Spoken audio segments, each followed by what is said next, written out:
Mesdames, Messieurs, bonsoir. Merci de nous rejoindre sur votre émission Le Grand Canal. Le pain a fait partir un puissant chef d'État africain, Omar el-Béchir du Soudan. Cette denrée fortement consommée ne manque pas d'alerter à la moindre difficulté que rencontre sa fabrication ou sa commercialisation, et ce, même au plus haut niveau de l'État. Et oui, le pain a un pouvoir sur les pouvoirs, qu'il soit le pouvoir d'achat ou le pouvoir public. C'est le débat ce soir sur votre émission Le Grand Canal qui a pour thème le pain dans tous ses états. L'actualité de ces derniers jours amène sur la table l'épineuse question du coût du pain dans une conjoncture sociale marquée déjà par une flambée des prix des produits de grande consommation, même si des mesures pour atténuer la situation ont été amorcées.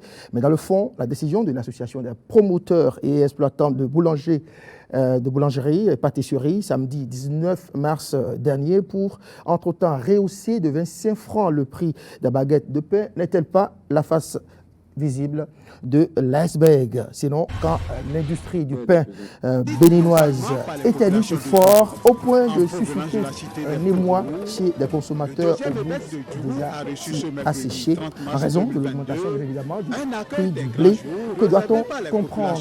Et si la situation au plan international, à savoir la guerre Ukraine-Russie, tardait à être jugulée, de quelle résilience peut-on créditer la chaîne de fabrication du pain au Bénin pour ne pas souffrir le martyre? Autant de préoccupations que nous allons aborder ce soir dans votre émission. Vous vous en doutez, j'en suis sûr, il ne sera pas occulté l'éternel serpent de mer, à savoir le poids du pain.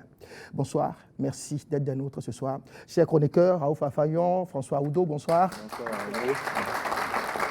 Et pour débattre du pain ce soir dans votre émission, j'ai invité quelques acteurs du secteur. Il s'agit d'abord de M. Servet Padonou. Il est représentant ici de l'association des professionnels des pains sucrés et salés et des produits de pâtisserie du Bénin, la PPSP Bénin. Bonsoir M. Padonou. Merci d'avoir accepté notre invitation. À ma gauche, j'ai M. Aliou Aïné. Bon, il n'est pas membre de l'association de boulangers ou de pâtissiers, mais il est formateur. Il représente un groupe, Asana Group, qui fait dans la formation. L'école s'appelle EPAF, établissement para-universitaire Asana Formation, qui dispose aussi de boulangerie. M. Aïné, bonsoir. Bonsoir André. Merci d'avoir accepté notre invitation. Merci.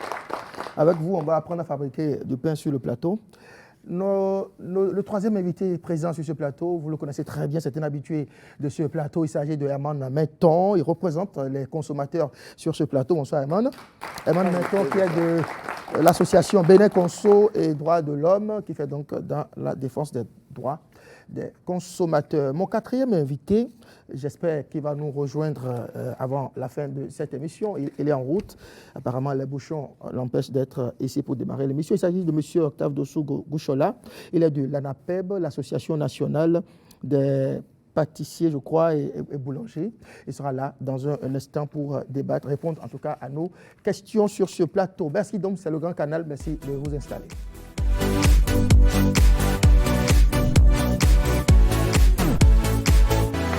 Alors, Raouf Fayon, c'est quand la dernière fois que vous avez payé du pain? J'avoue que je ne fais pas partie des consommateurs du pain. Pourquoi? Ou si j'en consomme, je consomme une variété qui sort un peu de l'ordinaire. C'est-à-dire je fais partie des Béninois, des Béninoises qui mangent du pain grillé. Pain grillé. Du pain grillé. Mais c'est le pain quand même, non? C'est du pain, oui, mais qui n'a pas les mêmes caractéristiques que le pain dont nous parlons. J'ai mal choisi mes échantillons, c'est ça? Oui. Si je savais, je serais venu avec un sachet du pain grillé. Mais le pain grillé, ça se paye en supermarché, non? Ce n'est pas accessible à tout le monde. C'est au supermarché, mais c'est aussi dans les boulangeries et pâtisseries. Ah, d'accord. Oui, oui. Okay. Vous Quelle est la différence? C'est quoi? C'est plus intéressant?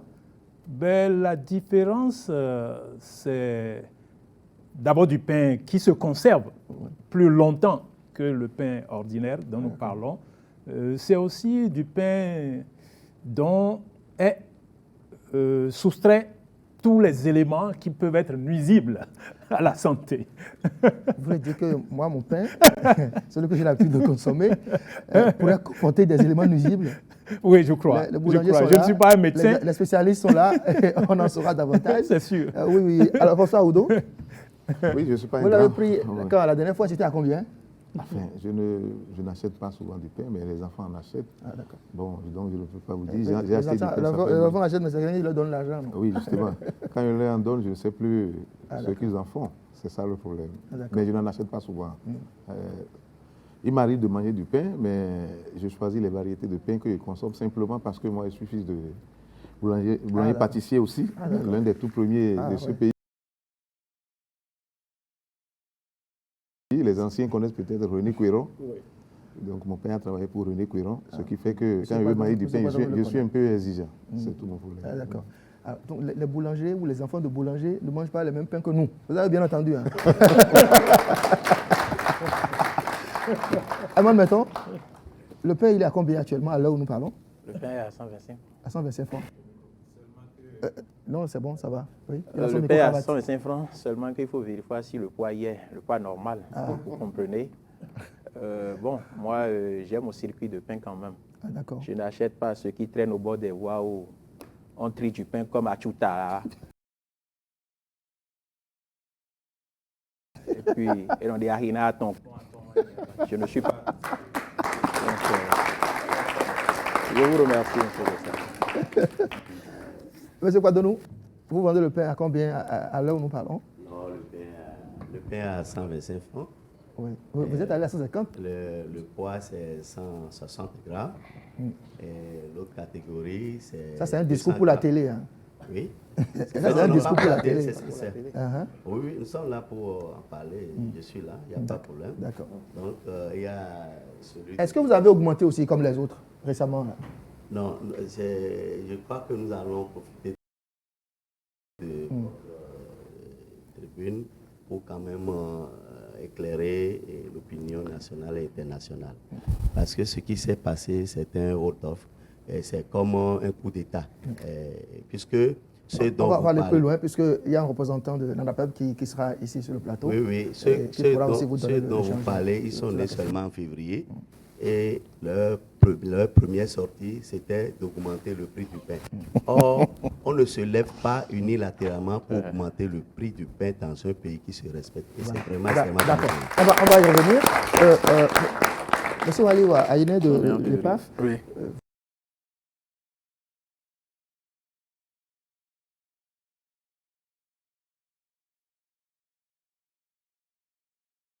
Vous n'êtes pas boulanger à proprement parler.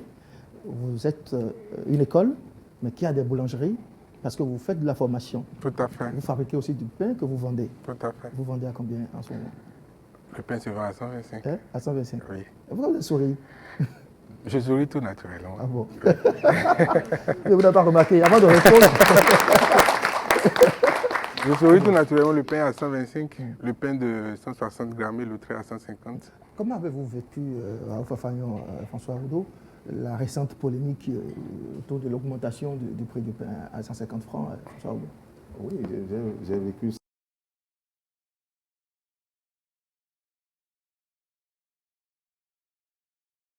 ça un peu. Pour moi, il s'agit d'une indiscipline en réalité, parce qu'on ne peut pas dire qu'il n'y a pas de problème dans le secteur. Mais la manière dont, de façon brutale, une décision a été prise d'augmenter le prix du pain sans que cela fasse l'unanimité au sein des boulangers, ou bien que l'État ait son regard. Pour moi, cela ne relève que d'une indiscipline. Heureusement que cela a été rapidement réglé pour que les choses rentrent dans l'ordre. Mais cela m'a gêné un peu, bien que je ne sois pas un grand consommateur de pain.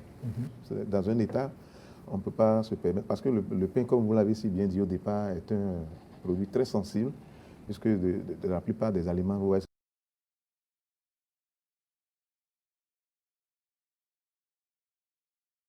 c'est le plus simple qu'on peut prendre et manger sans passer par la cuisine ou être forcément à table et autres.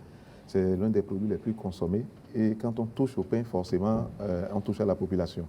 C'est en cela que je me suis dit, ceux qui ont posé l'acte n'ont pas peut-être examiné tous les contours de l'acte avant d'agir.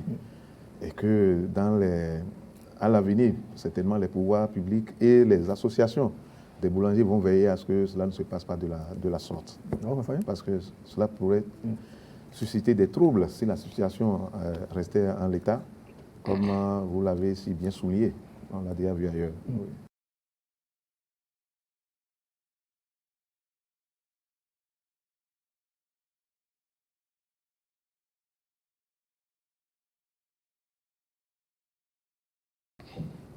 Bon, j'ai suivi la situation de très près, comme tout citoyen béninois, et j'avoue que j'ai été, tout comme mon ami Franck, j'ai été très peiné de constater ce qui s'est passé au sein du monde des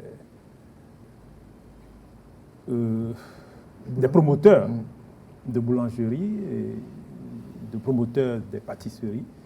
J'ai été très peiné parce que ça a pris un peu l'allure d'une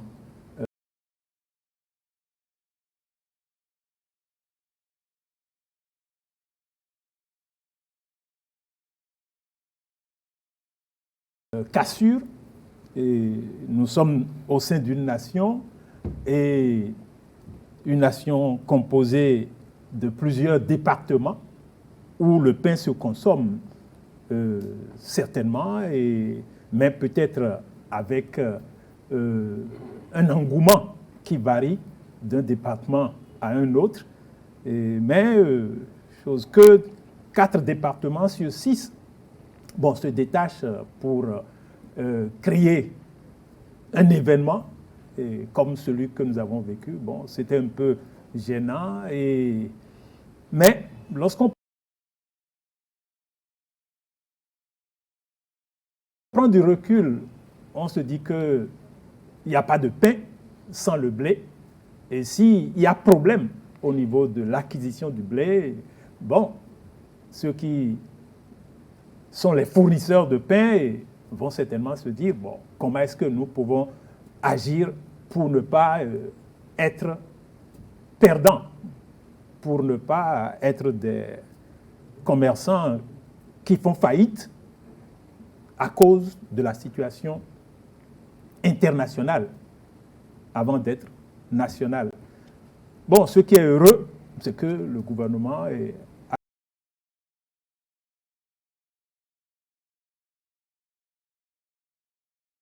a vite réagi. Sinon, la pagaille aurait duré plus longtemps. Mais la réaction du gouvernement est-ce que c'est c'est le gouvernement qui véritablement a mis fin à cette situation, ou bien peut-être à la levée de bouclier, la réaction des consommateurs, les bénévoles sur les réseaux sociaux et tout ça, en même temps? Oui, il faut dire que on doit condamner ceux-là qui ont du coup pris cette décision par rapport à l'augmentation.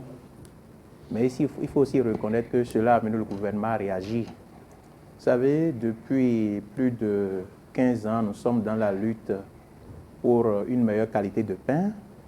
Je salue au passage M. Gango, paix à son âme. Et nous savons très bien que le prix auquel le pain est vendu aujourd'hui, 125 francs, a été fixé par arrêté en 2008. Nous savons aussi que dans le secteur, il y a d'énormes difficultés que rencontrent les boulangers, les pâtissiers et autres. Mais cela n'empêche, il y a la régulation, il y a un ministère. Si vous avez des difficultés, c'est au ministère qu'il faut s'adresser. Mais se lever de go et dire le pain, nous allons augmenter vente à 125 unilatéralement. Je dis, les trop perçus, ils doivent retourner ça. C'est comme cette affaire des réseaux, des opérateurs GSM. Vous savez, on a commencé à donner une grille tarifaire, on a commencé à prélever. Le gouvernement a réagi, ils ont rétrocédé. Et ceux qui ont vendu le pain à 150 doivent aussi rétrocéder les trop perçus à ce niveau-là. François Ouda a reçu 4 francs de son opérateur. Moi, je n'ai rien eu du tout. Alors que je sais que j'ai fait des opérations dans la période. Oui. Mais aussi, M. Padono, qu'est-ce qui peut amener des boulangers, par exemple, à décider d'augmenter le prix du pain?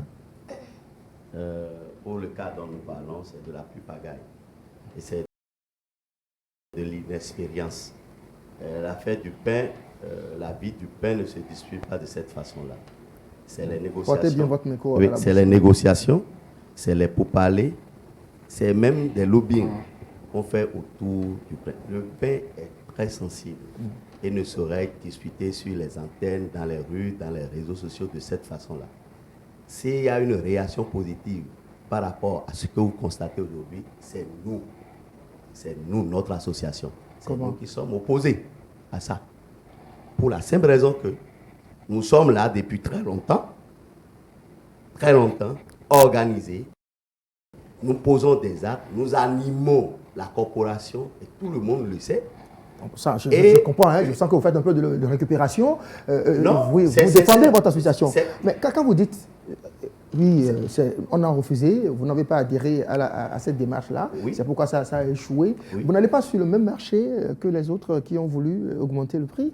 Bien, vous avez un endroit où vous procurer le blé moins cher. Non, le problème n'est pas lié à la cherté de la vie, justement. Les gens veulent profiter de la situation pour se faire d'affaires. C'est de la pure pagaille. Il y a eu de la spéculation. C'est tout simplement ça. Les gens ont profité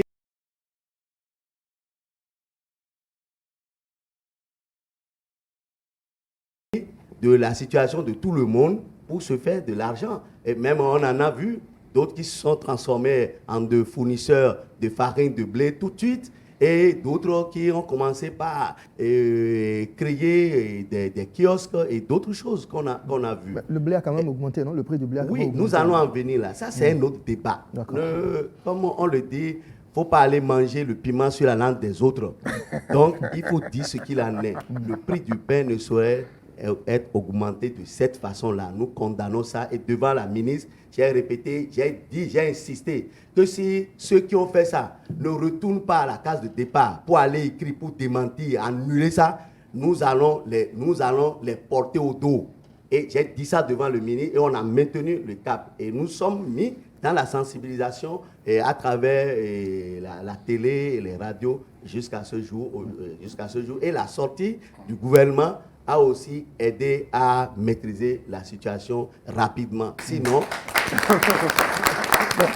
Monsieur Aïné, oui, vous êtes, c'est vrai, un opérateur économique, mais vous faites aussi de la formation. Vous avez la boulangerie, vous allez sur le marché, vous achetez les intrants, les coûts de fabrication, l'énergie électrique et tout ça. Est-ce que vous êtes pour ou contre l'augmentation du prix du pain?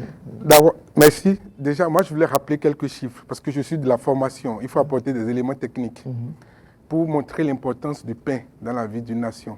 Vous voyez, au Bénin, on a fait une étude récemment avec le Grand Moulin du Bénin, on injecte 100 000 tonnes dans les boulangeries, au minimum, pour la fabrication du pain.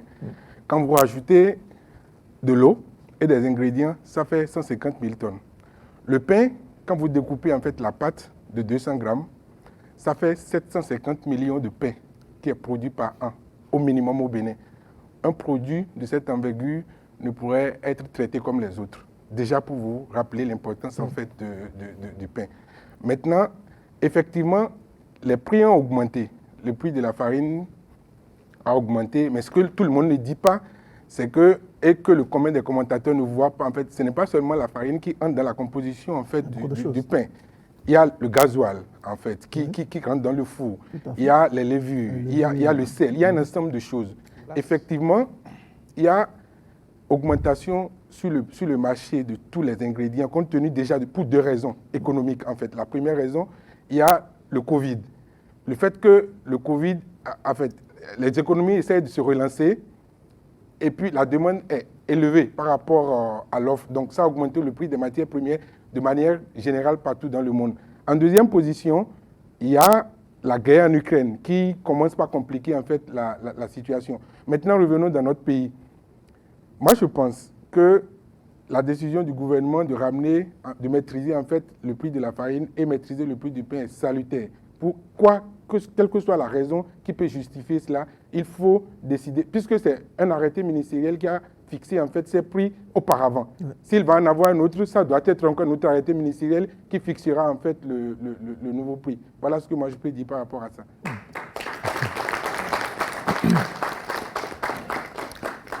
Alors, j'espère qu'on va avoir le représentant de l'ANAPEB également sur ce plateau. J'ai bien envie de confronter son point de vue avec le vôtre. C'est important parce qu'il y a tellement d'associations dans le secteur aujourd'hui. Et moi, en préparant cette émission, j'ai découvert qu'il y a vraiment tellement d'associations. Et il y a des boulangers totalement indépendants qui nous s'inscrivent dans les non-alignés. Ils sont dans aucune association. Et ils opèrent comme ils veulent.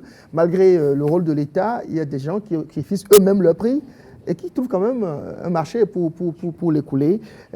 Admettons, oui, le pain, il est sensible. J'ai rappelé, ça a fait partie des chefs d'État que plusieurs coups d'État ont loupé. C'est dire combien c'est une denrée vraiment délicate, sensible dans tous les pays. D'où, quand les boulangers veulent agir, le gouvernement aussi est souvent prompt à les réunir et à leur faire entendre raison. Mais vous savez, c'est souvent le consommateur qui paye au final. Mais nous n'avons aucun moyen de vérifier ce qu'on nous vend, le poids, le grammage, la taille du pain, etc. Vous qui défendez les consommateurs, quels sont les outils dont vous disposez, par exemple, pour défendre leurs intérêts face aux boulangers? Merci, M. Dossard. Il y a des structures officielles qui ont des moyens, des instruments qu'il faut. Et ces structures-là, lorsque nous constatons, bien lorsque nous sommes saisis par des consommateurs comme quoi, ce que j'ai acheté aujourd'hui, là, ce pain-là, vraiment, ce n'est pas sûr que... Je l'ai acheté à 125, mais le grammage, le poids, là, il est fait c'est ce qu'on entend souvent. On doit adorer. Il doit adorer.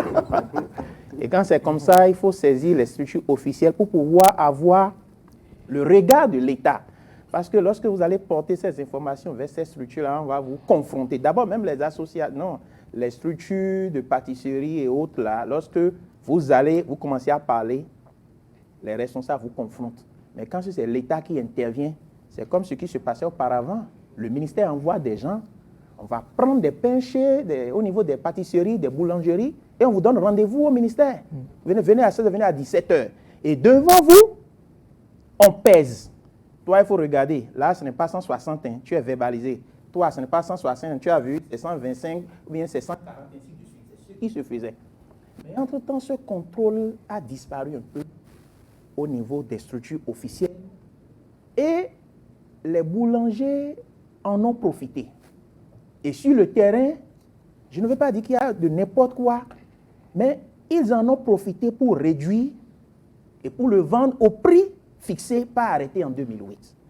Comment pouvez-vous imaginer, M. Dossard, que le pain qui est vendu peut-être à celui qui traîne sa moto, lui va acheter à 90 à 80 francs, il va chez maman reine qui est en train de se laver, elle achète à 110 francs, et regardez les conditions dans lesquelles le pain est commercialisé, M. Dossard, au bord des voies, à la portée des fumées, des crachats, excusez-moi le terme, et de toutes les intempéries.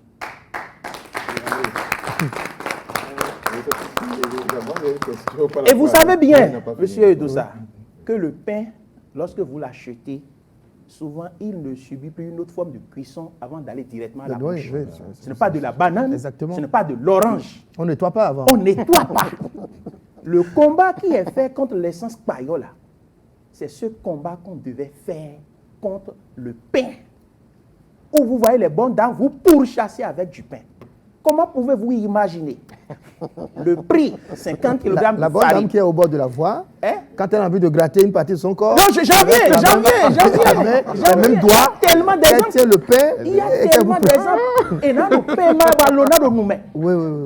Vous allez à 2h, 3h dans la nuit profonde en train de voir des gars torse nus qui transpirent. Oui, dans la boulangerie. Dans la boulangerie. En train de pétrir la farine. Merci beaucoup, c'est normal. Et quand vous voyez les instruments qui servent parfois là, c'est les mouches qui sont là. Oui. Comment pouvez-vous imaginer que le pain, cet aliment-là, vous allez à des endroits donnés, vous prenez 3, vous dites, est-ce que c'est normal? Non, ça, c'est le pain sobédor. Nous, sobédor, nous, ça y est. Non, mais même si c'est sobédor, est-ce qu'on peut vendre le prix si tant est que pain liquidé. Ce pain a bénéficié de toutes les composantes? Levure, parce qu'en matière de composition, il y a la levure, il y a aussi les améliorants, parfois il y a les deux qui sont ensemble. Oui. Mais si tout ça là rentre dans la fabrication, dans la production du pain, est-ce qu'on peut le céder à ce prix-là? Parce qu'il y a des boulangeries qui ne sont pas connues, qui sont totalement dans l'informel où C'est dans la nuit. On finit tout avant 5 heures. Et déjà à 6 heures, quelqu'un dans le noir. Ramasse, et on commence par vendre, quelqu'un n'est pas là. Le monsieur qui vend, il gaze la moto. C'est avec ces mains-là. Qui prend, il met ça dans le panier. Exactement. Il continue, il prend l'argent. La main qui s'est enlevé le masque, comme Covid aussi. Ça va maintenant prendre le...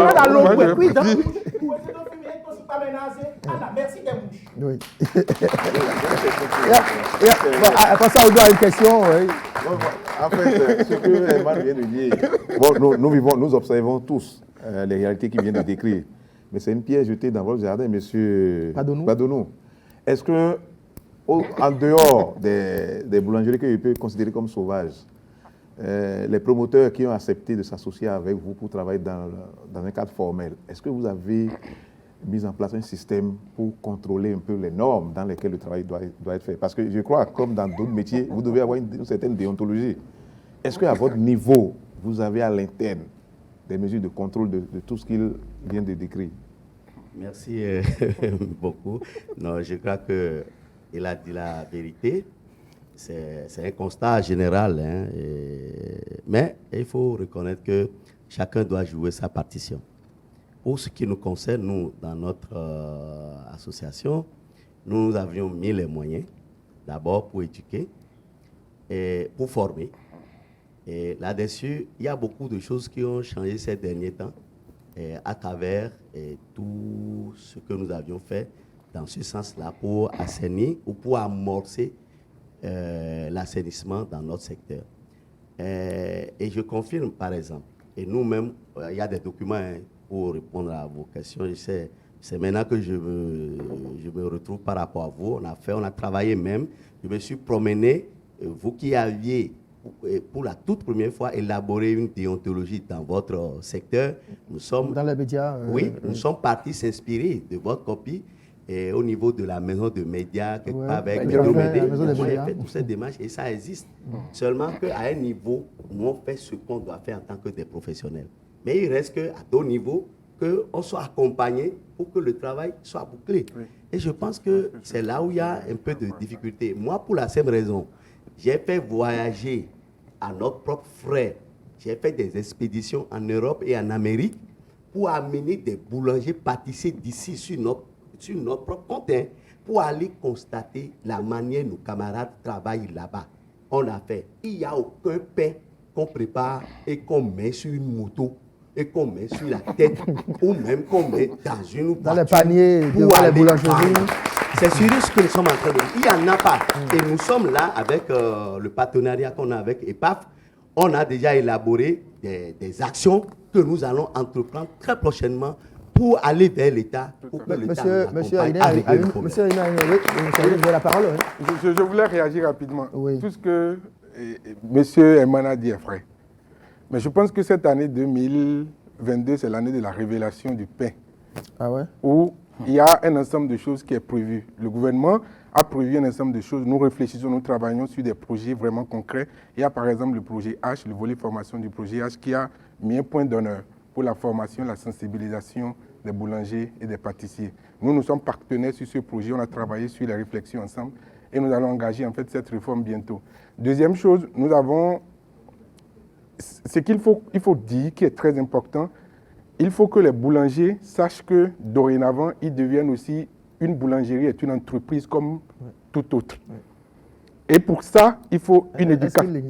Est-ce qu'il ignore? Je pense que il a investi pour créer une boulangerie, oui. Il sait qu'il a créé une entreprise. Sociologiquement, tel que ça se passait avant, le boulanger, il est le chef de son entreprise, il est le commercial, il est le financier, il est tout. Donc, dans cet état de choses, en fait, il n'y a pas un homme aussi performant qui puisse gérer en fait à lui seul tout ça et être productif. C'est des sabots en miniature. Voilà. En dehors de ça, il y a que le secteur est considéré comme un secteur où on va pour... enfin, si vous prenez les boulangers, certains boulangers, dans leur état d'esprit, ce n'est pas une entreprise en fait formelle, normale. Aujourd'hui, il faut que la boulangerie devienne une entreprise en fait comme tout autre, qui a une identification, qui a un siège, qui respecte les règles d'hygiène et de qualité et qui a en fait, des coûts aussi, la maîtrise des coûts qui entrent dans la fabrication de son produit. J'étais heureux quand j'écoutais monsieur tout à l'heure, on a utilisé le gazole, on vend le pain 3 à 100 francs, ce n'est pas possible. Mais parfois, c'est à l'ignorance en fait du boulanger qui a fabriqué. Parce que je vous explique très rapidement la situation de la boulangerie au Bénin. C'est que le boulanger, il achète la farine à crédit. Il vend le pain à crédit à un monsieur qui, le distributeur qui prend... Donc, le boulanger, il est au milieu. Pourquoi il est obligé d'acheter la farine à crédit? Parce que la farine, contrairement aux autres matières premières, en fait, ne se garde pas plus qu'un délai donné. Donc, quand vous le gardez, quand vous êtes importateur ou vous êtes producteur comme GMB, et que vous gardez la farine après une durée donnée, ce n'est plus utilisable. Donc, les vendeurs de farine deviennent vulnérables à un moment donné quand le délai où la farine va se gâter s'approche. Le boulanger aime aussi ce type de personne qui est en difficulté. Oui. Il achète le pain chez lui oui, à crédit. Parce que lui aussi, il vendra à crédit. Donc, quelle affaire on fait au monde et vous achetez tout à crédit, vous vendez tout à crédit, vous pouvez vous réaliser un jour dans votre vie. Je pense que les réformes qui sont en cours vont simplement assainir le secteur. Il y a à Bomekalavi ici, du 23 au 4 mai, une activité de l'Université régionale des métiers de la zone de la Vendée sur la sensibilisation. Il y a aussi une formation en cours que nous faisons avec un de nos partenaires en collaboration avec la PPSP sur la formation en gestion d'une boulangerie-pâtisserie, y compris les efforts du gouvernement. Je pense que cette année permettra de mettre de l'ordre en fait, dans le secteur de la boulangerie-pâtisserie pour qu'il devienne un secteur normal comme tout autre secteur où vous avez des boulangers qui sont fiers d'être boulangers. Parce que je ne crois pas que tous les boulangers béninois sont fiers d'être boulangers. De la manière dont ça se passe. Il faut que le pain puisse nourrir son homme. Il faut que l'acheteur aussi puisse débloquer de l'argent pour acheter la qualité du pain qu'il faut pour sa bonne santé. Voilà ce que je peux dire par rapport à ça. On va faire un tour à la régie avant de redonner la parole à M. Afagnon pour poursuivre le reportage de William Clécan sur la dernière actualité du pain, l'augmentation, en tout cas cette, comment je vais dire, rétro-pédalage sur le rétro-pédalage de nos amis les boulangers, sur justement sans doute l'implication du gouvernement et aussi la forte mobilisation des consommateurs sur les réseaux sociaux. Voici le reportage de William Clécan.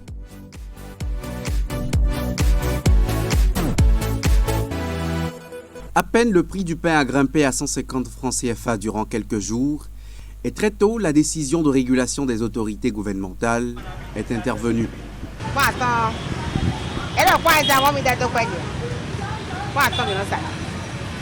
Avant cette décision, la nouvelle de l'augmentation a embrasé l'opinion publique en peu de temps. Elle a alerté plus d'un en raison de la forte consommation de cette denrée alimentaire qu'est le pain au Bénin.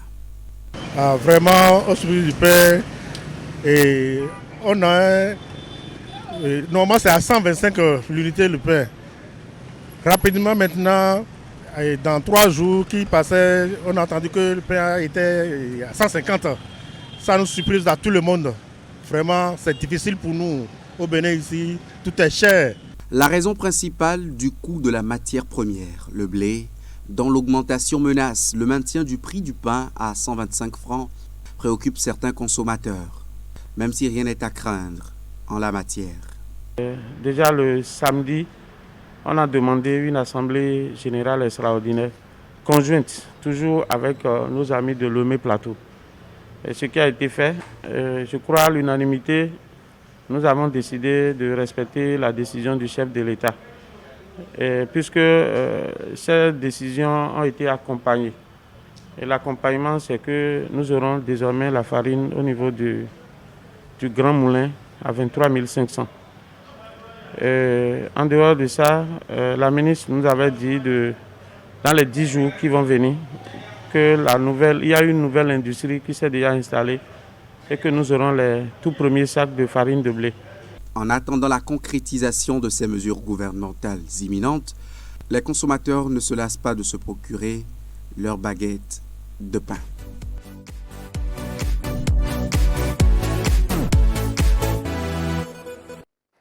C'était un reportage de William Clécan sur l'augmentation du prix et le retour au prix initial de 125 francs.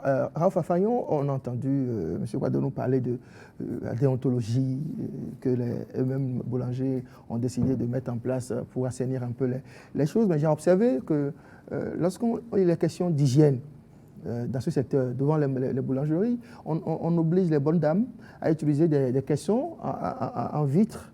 Et ces caissons, au fond, parfois c'est ouvert, les mouches y entrent et on enferme le pain avec les mouches. Et on appelle ça hygiène et déontologie. Finalement, est-ce qu'on ne se ment pas, au fond, les acteurs et les consommateurs? Est-ce que nous sommes conscients du manque d'hygiène qu'il y a autour du pain? Oui, je crois que quand on s'en tient à tout ce qui a été dit sur ce plateau depuis le début de l'émission, nous sommes tous d'accord que la consommation du pain a des implications sur notre santé. Et nous devons donc faire très attention sur toute la chaîne, depuis la boulangerie jusqu'à la boutique de vente. Il y a de sérieux problèmes de formation. Je crois que les acteurs doivent être formés sur toute la chaîne, et aussi bien sur les détails liés à la qualité de la préparation du pain qui doit sortir de la boulangerie et les conditions dans lesquelles le vendeur ou la vendeuse sert les clients. S'il n'y a pas la formation, je crois que notre santé est exposée à des risques énormes. Je regrette sincèrement que M. Dossou Bouchola n'est pas encore là. Il sera là. Sinon, on l'aura. Quand j'ai écouté tout à l'heure le reportage, j'ai constaté que ceux qui ont conduit à l'augmentation brutale du prix du pain, ils savent très bien que l'État existe et l'État a un rôle à jouer dans ce domaine. Et quelqu'un l'a dit avant moi, en principe, avant qu'on en arrive à une décision d'une association, une décision allant dans ce sens, il est tout à fait nécessaire de passer par les négociations. Est-ce que les négociations ont eu lieu? À quel niveau les négociations ont-elles échoué avant que les acteurs il aura des réponses à vos différentes questions. Donc je crois que c'est heureux déjà que certains vendeurs prennent des dispositions pour protéger notre santé, la santé des clients. Mais il faut encore davantage d'efforts. Nous devons voir des vendeurs même porter des gants. Sur la question, et comme je dois le libérer, c'est le contrat qu'on a passé, lui et moi, M. Aïwa Aïné, sur la question de l'hygiène. Vous qui êtes dans la formation, sans doute que vous êtes confrontés aux mêmes problèmes, aux mêmes difficultés qui amènent certains boulangers véreux à utiliser des produits prohibés, des produits impropres à la consommation pour fabriquer le pain et sans doute s'en sortir et faire de bonnes affaires. Est-ce que vous êtes confronté à ça? Quels sont les moyens, les contournements que vous avez au niveau de vos écoles, vos boulangeries identifiés? D'accord. Déjà, c'est pour répondre à cette question qui est EPAF, établissement para-universitaire, c'est l'information dont on a les étudiants sur le plateau. Si vous voyez déjà le style de nos étudiants, ce n'est pas comme les autres personnes que vous voyez. Donc, c'est déjà une première différence. Déjà sur l'hygiène, eux-mêmes, leur hygiène corporelle. Parce que c'est ce que nous enseignons, c'est ce que nous enseignons là-bas en première position. Donc, nous prenons un mois où on travaille sur l'hygiène, en fait, et la qualité. Parce que la question du pain, c'est une question de santé publique.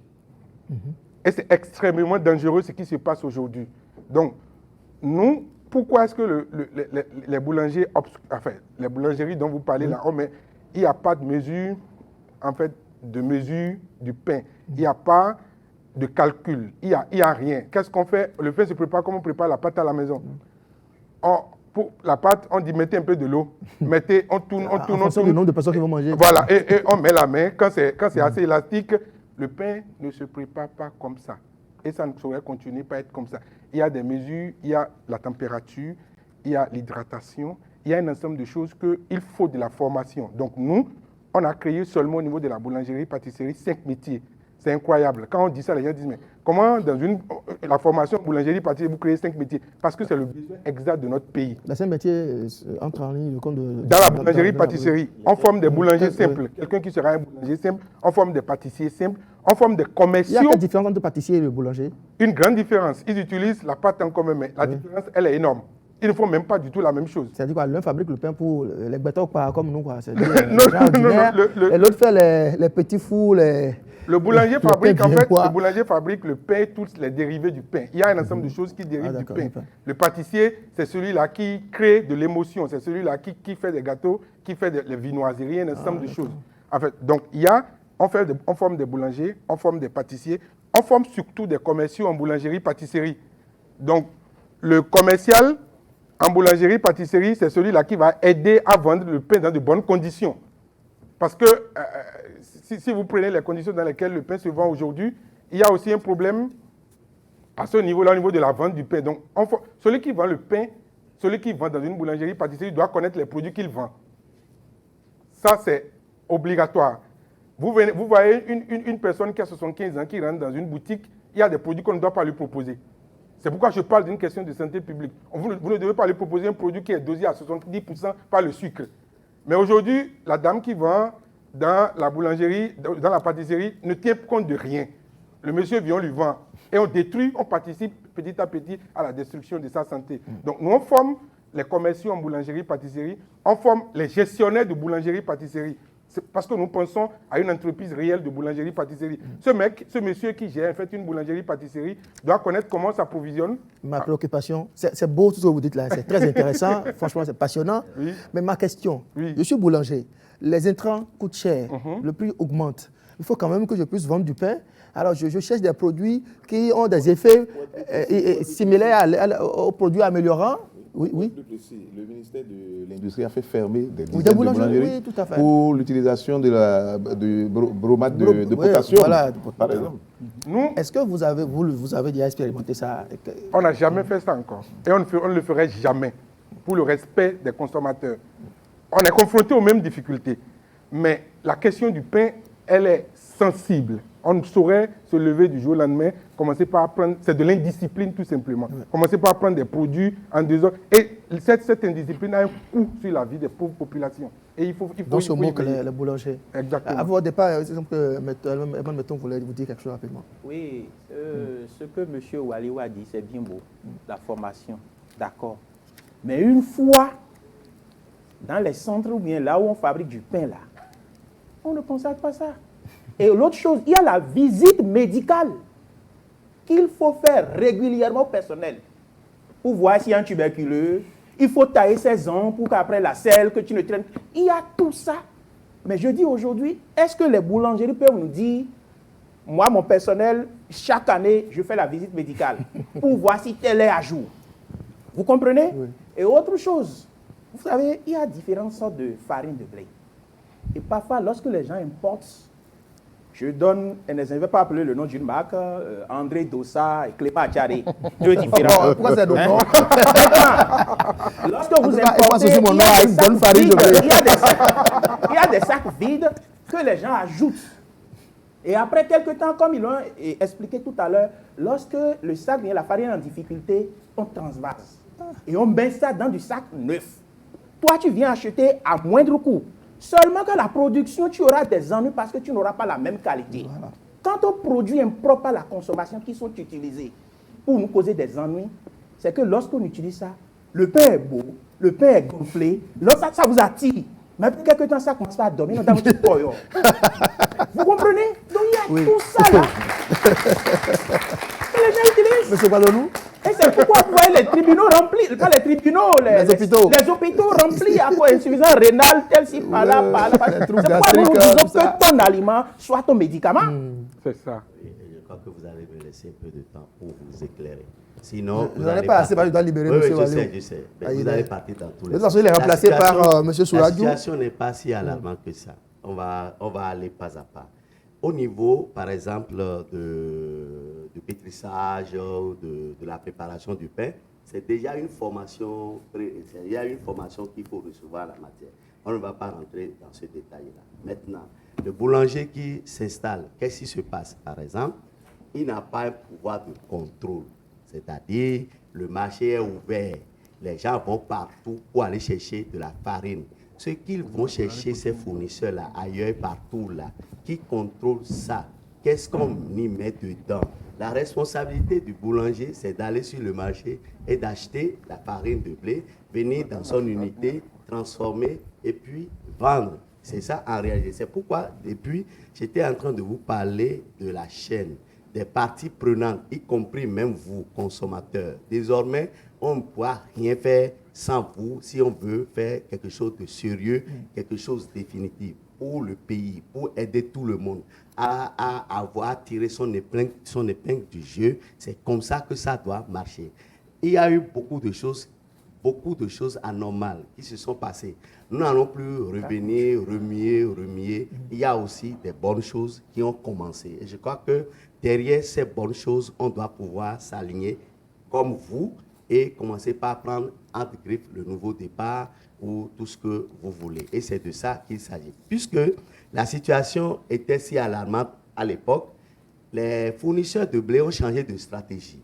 Ils vont eux-mêmes là-bas et ils demandent aux fabricants de là-bas de mettre ce qu'ils veulent dedans là. Eux, ils mettent ça depuis là-bas. Et ça vient en farine de blé. La responsabilité, ce n'est plus aujourd'hui le boulanger. Et pourquoi quel intérêt ils ont à aller à faire améliorer la farine de blé? Mais ça, il vous a expliqué. Si la farine n'est pas bonne, après, le pain ne sera pas aussi bon, non. Et si le pain n'est pas bon, il y aura des gens qui vont dire ne mange pas le pain. Du coup, vous n'irez plus chez ce fournisseur de blé là. Pardon? Du coup, vous n'irez pas chez le même fournisseur de blé dont la farine n'a pas bien donné. Sa marchandise va rester sur ses bras et ne pourra pas vendre. Et donc, et c'est pour ça que, je crois, avec la nouvelle réforme, le gouvernement a intégré, il nous a entendu finalement, on doit aller à la valorisation de nos céréales locales. On va en parler. Et par rapport j'ai prévu qu'on parle des alternatives à la farine de blé, dont le prix flambe en ce moment. J'ai envie de m'amuser un peu à vérifier, parce que j'ai choisi quelques échantillons de pain en venant sur ce plateau. Roméo voudrait bien m'aider. Je veux bien qu'on vérifie, et sous le contrôle de l'association de consommateurs ici. Alors, moi, j'ai remarqué que selon le poids, la taille du pain et la santé, même l'aspect du pain varie d'un boulanger à un autre, d'une vendeuse à un autre. Et vous allez observer même sur ce plateau déjà que les deux pains que je tiens n'ont pas la même taille. Il y a un qui a l'air plus gros que l'autre et un qui est plus long. On va mesurer. En venant, j'ai acheté mon centimètre. Oui, c'est ça. Au moins avec ça, on pourra connaître la longueur de ce pain. Ça va être 37 cm. Ça, non, monte bien. Jocelyn n'a qu'à bien filmer. Ça va être 37 cm. Ouais. Roméo est spécialiste en mesure de pain. C'est bon. On va l'engager chez les associations de boulangers. C'est bon, ça fait 37. On va vérifier. Vous allez voir déjà qu'il y a une nette différence. Ça fait ici 39. Pourquoi ça fait 37 et l'autre 39 cm? Monsieur, pardon. C'est pas normal. Ouais. On pourrait même dire 40 cm. Ouais. C'est bon, Jocelyn. C'est bon. Un instant. Maintenant, on va prendre la circonférence, quoi. On va voir. Vous allez voir que ce n'est pas non plus, pas la même chose. Oui, il y a plus toutes les dispositions. Oui. Ça fait combien? Ça fait 28 cm et demi. D'accord, on va arrondir ça à 29. Ah, enlève. Ah, mon pain là. Il m'a l'air. D'accord. Regardez, 25.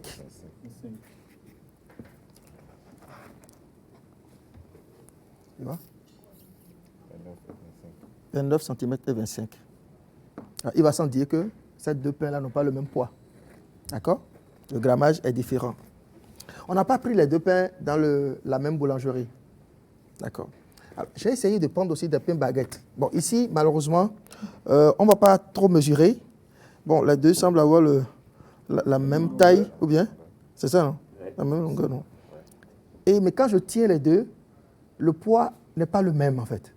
Celui-ci paraît un peu plus volumineux, un peu plus lourd que ceci. Vous voyez? C'est aussi ça la réalité du pain. C'est sûr, on peut en trouver de moins long, moins... En tout cas, c'est selon qu'on ira dans... C'est bon, Jocelyn? Merci beaucoup. Merci. J'ai pris aussi des pains sucrés. Vous rentrez dans l'association des boulangeries qui font les pains. En fait, les deux. Ah, d'accord, ok.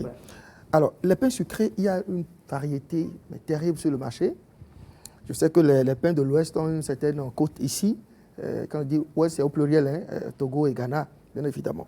Et ici, le poids n'est pas le même non plus. Comment vous faites, vous, boulangerie, association notamment, pour contrôler, pour réguler ça, pour faire en sorte que les 60 grammes qui figurent dans l'arrêté qui est toujours en vigueur, l'arrêté 160 pardon, de l'arrêté 2008 qui est toujours en vigueur, comment vous faites pour que ça soit vraiment respecté?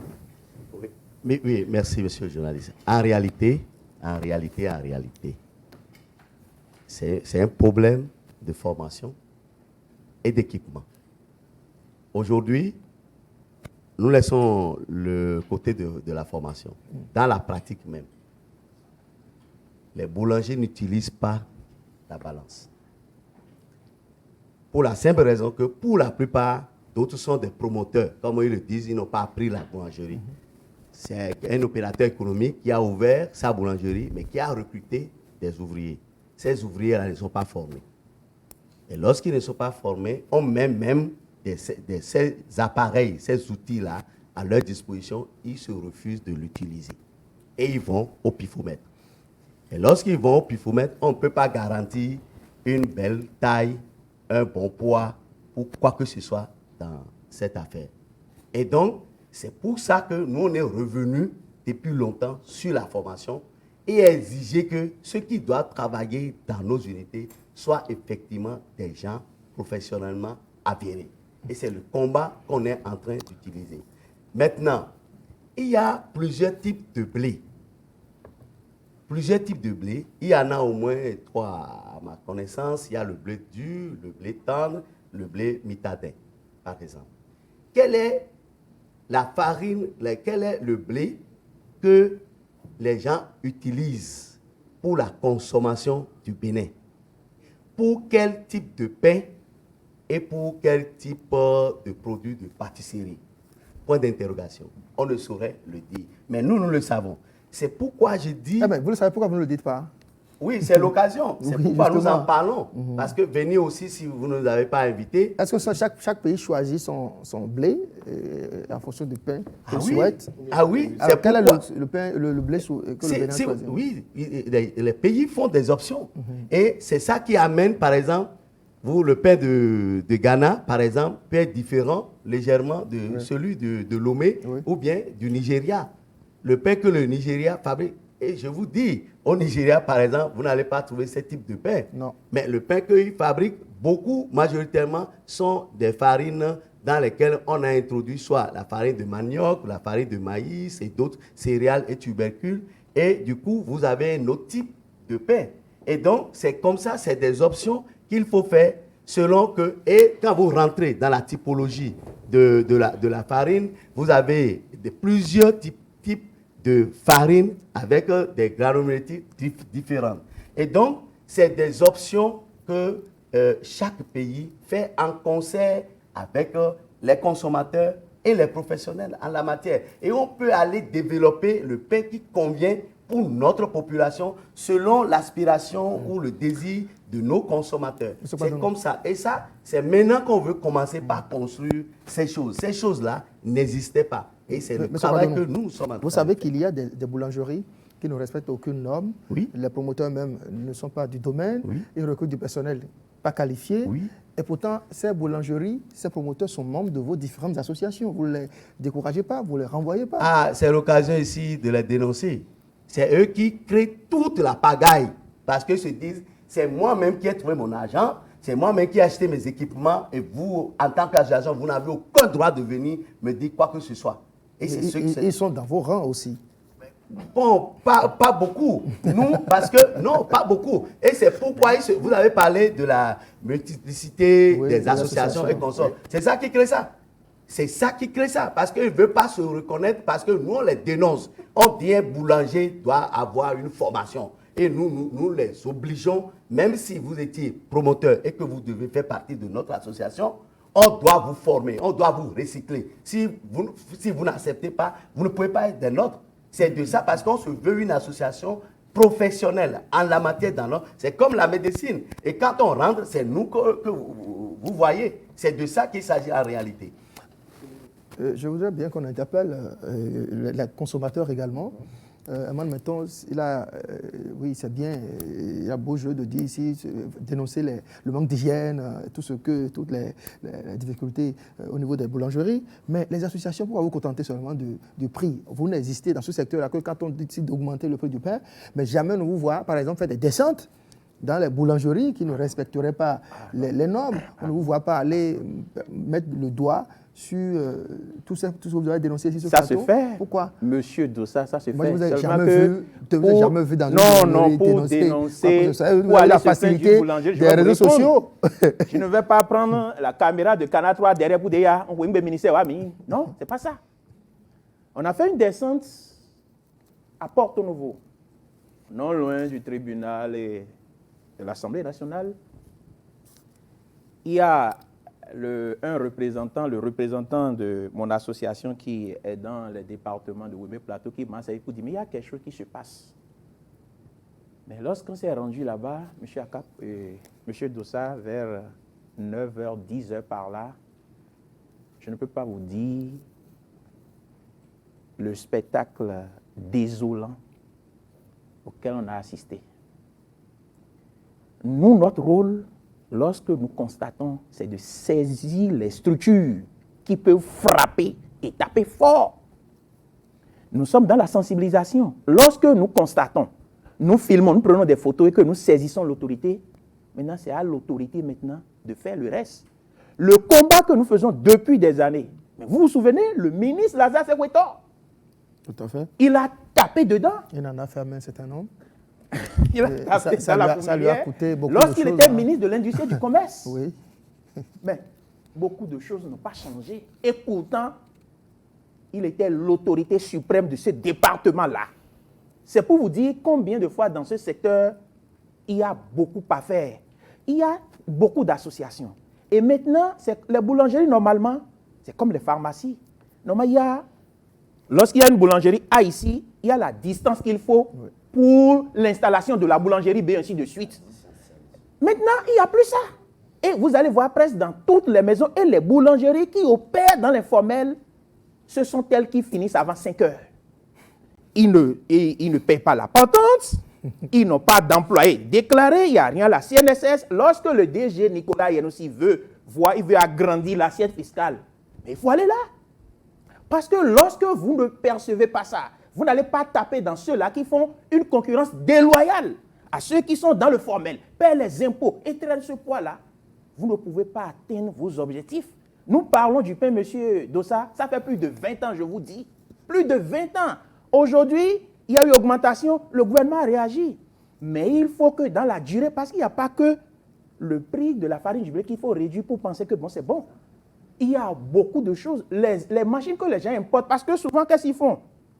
Pour pétrir, faire le pain, le monsieur pèse. Et le cac-pain, il enlève une petite partie, jette, il fait ça encore. Se fait la nuit, hein, puis il est déjà fatigué. Maintenant, assez bon. Il y a de nouvelles machines maintenant qui sont là. Et quand les gens vont acquérir ça, ils peuvent réduire le personnel et la machine peut opérer.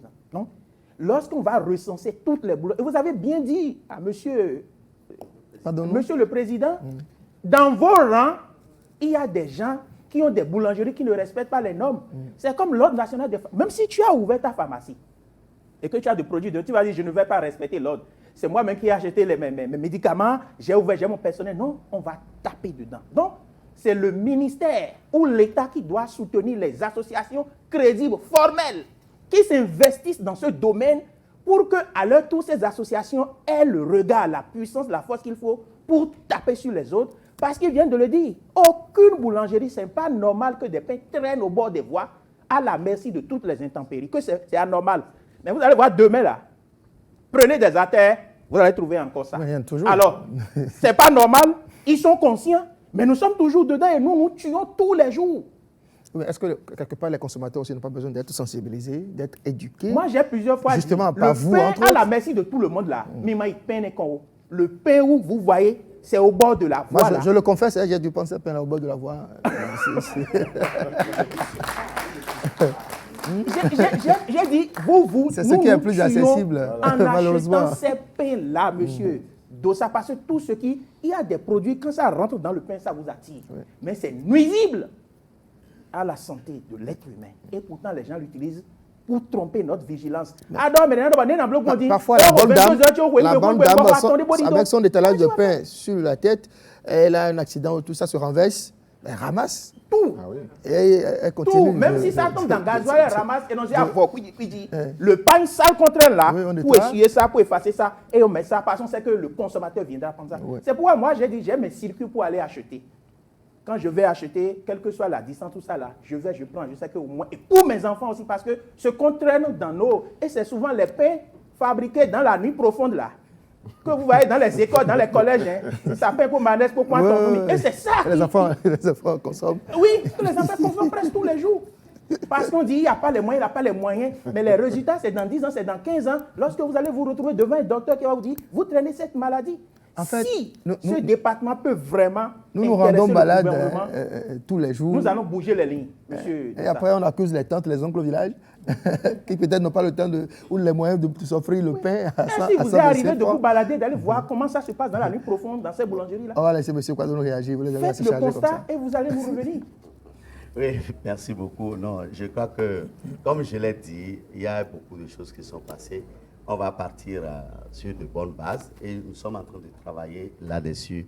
C'est seulement ici que le pain est galvaudé, la situation du pain est galvaudée. Les gens, vous entendez, ici on va dire, on a le réflexe de dire pain sucré, pain salé. Mais ça n'existe nulle part. Le boulanger, tout à l'heure encore, vous avez posé la question de savoir quelle est la différence de la pâtisserie, la boulangerie, et les gens, bon, vous avez vu, les réponses que vous avez, ce n'est pas exact. Le boulanger, il y a une différence. Il n'y a pas de boulanger. C'est comment... Pourquoi vous avez attendu le départ de M. Aïné avant de démentir, avant de le contredire? Non, mais il était là quand vous parliez. Son porte-parole est là. Oui, je ne l'accuse pas. Oui. Je ne l'accuse pas. C'est de façon générale. J'entends ça. Et les gens vont même concevoir des projets de formation sur ça. L'autre jour, ils m'ont appelé, ils ont dit, mais je vous ai dit que ça n'existe pas et ça ne se fait pas. Mais vous insistez que dans la pratique, mais quelle pratique? On est en train de révolutionner tout ça là. Et vous voulez concevoir des projets et vous mettez... En tout cas, moi, la main sur le cœur, je vous ai dit et je l'assume. Ce que je sais de la chose, je vous ai dit ça. Si vous faites autre chose, on aura encore le temps.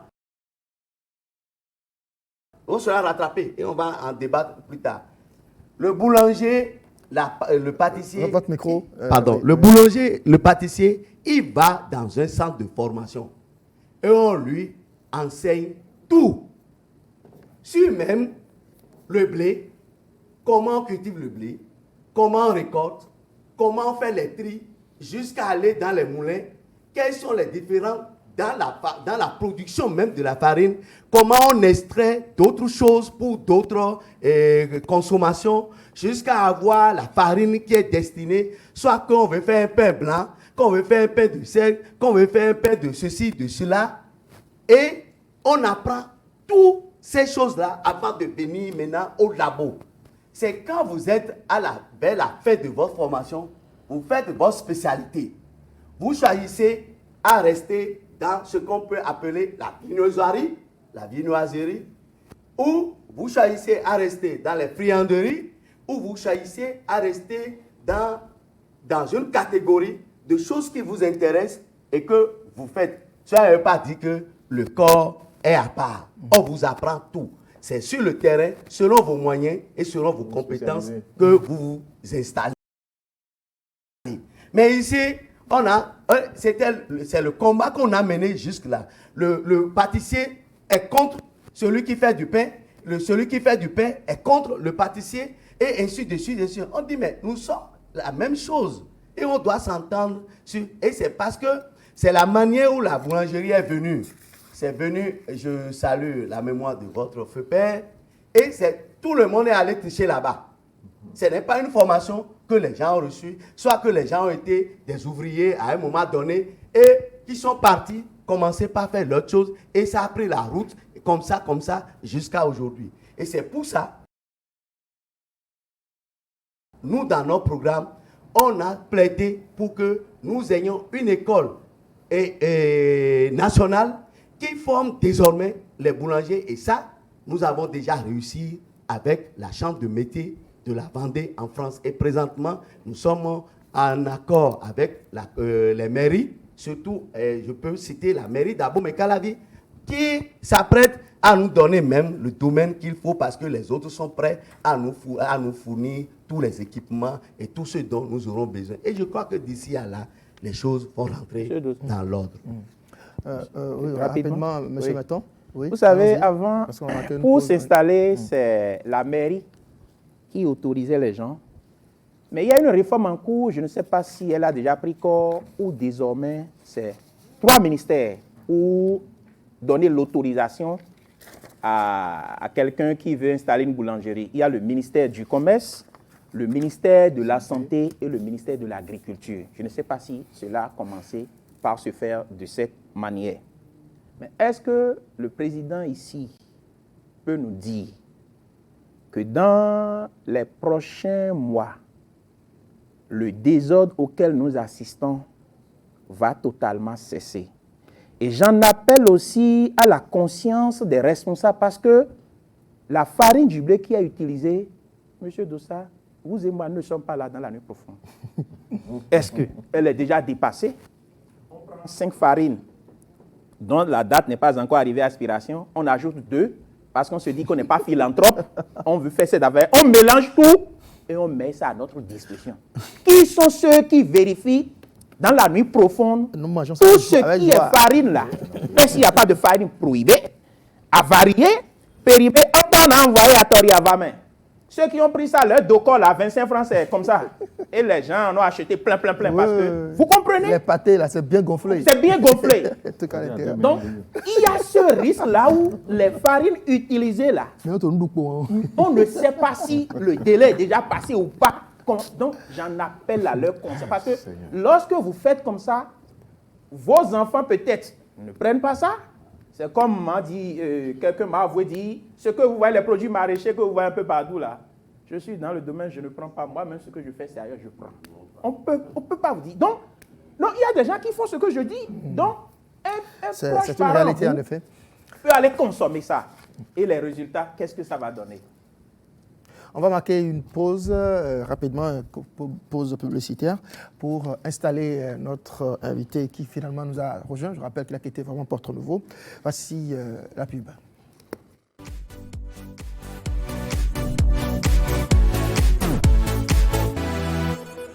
Vous rêvez faire carrière dans le domaine de la boulangerie-pâtisserie. Vous désirez avoir les qualifications dans le domaine.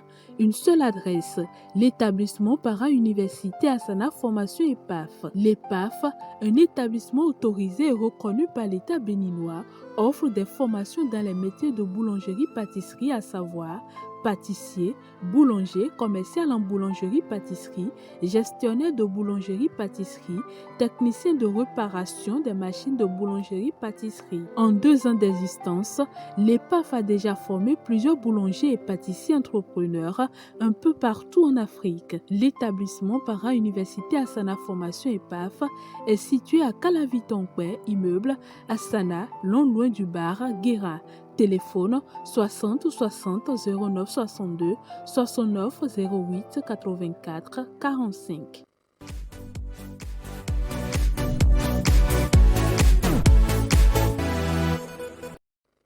Voilà, je l'annonçais au début de cette émission, M. Octave Dosso-Gouchola, il est le vice-président de l'Association nationale des promoteurs et exploitants de boulangerie et pâtisserie du Bénin, ANAPEP Bénin. Bonjour et merci d'être finalement venu sur ce plateau. Nous sommes contents de vous recevoir. On a longuement parlé de cette actualité. Le thème de cette émission, c'est le pain dans tous les états. On est revenu sur l'augmentation du prix du pain à 150 francs et le retour au prix initial. On en a profité pour parler du secteur, les associations de boulangerie et pâtisserie, toutes les difficultés que vous rencontrez. Mais d'abord, pour vous installer dans cette émission, j'ai envie de vous demander, M. Dosso-Gouchola, comment réagissez-vous à cette polémique, à cette augmentation qui a eu lieu récemment? D'abord, est-ce que c'est votre association qui l'a faite ou sinon, qu'est-ce que vous en pensez? Bonjour, Monsieur Dossa. C'est un plaisir pour moi d'être parmi vous cet après-midi. Merci. Et c'est vrai qu'il y a beaucoup de polémiques autour de l'augmentation du prix du pain. Mais c'est de la malcompréhension. Sinon, en réalité, il n'y a jamais eu augmentation du prix du pain. Ah, d'accord. Et on doit savoir que le prix du pain n'est pas fixé par les acteurs du pain. Okay. C'est plutôt fixé par le gouvernement, bien sûr, en collaboration avec les acteurs. Et donc, ce qui s'est passé tout dernièrement, c'est que les acteurs ont ajusté les prix en fonction de l'arrêté numéro 052 de 2008 du ministère de l'Industrie et du Commerce. Et donc, cet arrêté dit exactement que nous devons vendre le pain à 125 francs au consommateur final, le pain de 160 grammes, et le pain de 200 grammes à 150 francs au consommateur final. Et donc, tout dernièrement, les acteurs ont décidé donc, de choisir la deuxième option, qui est d'adopter le pain de 200 grammes. C'est ce qui s'est réellement passé, sinon il n'y a jamais eu augmentation de prix. Est-ce que le pain qu'on a eu en 2 ou 3 jours à 150 ne va pas changer en tant que tel? Oui, il faut reconnaître, parce que je ne suis pas là pour défendre l'indéfendable. Il faut reconnaître qu'il y a beaucoup de dysfonctionnements dans notre corporation. Et quand je parle de dysfonctionnement, je parle du poids du pain, je parle du prix. Le prix n'est pas uniforme sur toute l'étendue du territoire. Je parle des boulangeries clandestines. Je parle également du transport où les normes de transport ne sont pas respectées. Tout ça associé amène à du pain qui n'est pas forcément ce qu'on aurait souhaité. J'ai d'autres acteurs sur le plateau. Il y a un représentant des consommateurs, il y a un représentant d'une autre association, président de l'APPSP Bénin, c'est ça? Voilà, M.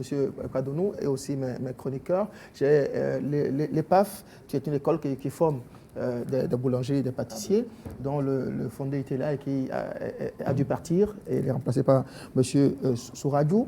Alors, quand j'écoute un peu les gens autour de moi sur ce plateau, c'est que cette augmentation était une fantaisie d'une frange de boulangers et de pâtissiers.